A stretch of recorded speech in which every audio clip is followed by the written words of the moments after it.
Hello everyone, আসসালামু আলাইকুম। রাত বাজে 1টা। আজকে এত রাতে আমি লাইফে ফার্স্ট টাইম ফ্রাইড রাইস আর চিকেন ফ্রাই করছি, তাও আবার আমার অসুস্থ জামাইয়ের জন্য।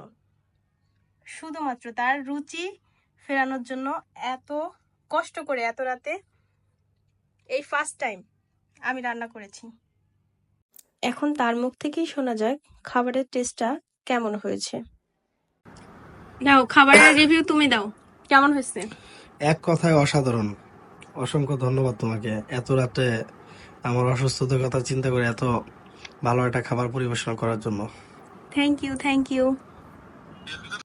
যাক, এত কষ্ট করে রান্নাটা তাহলে সফল হয়েছে। আর আপনারা যারা আমার হাতের এই সুন্দর খাবারটি খেতে চান তারা অবশ্যই আমার বাসায় চলে আসবেন। সবাইকে দাওয়াত রইল। আল্লাহ হাফেজ।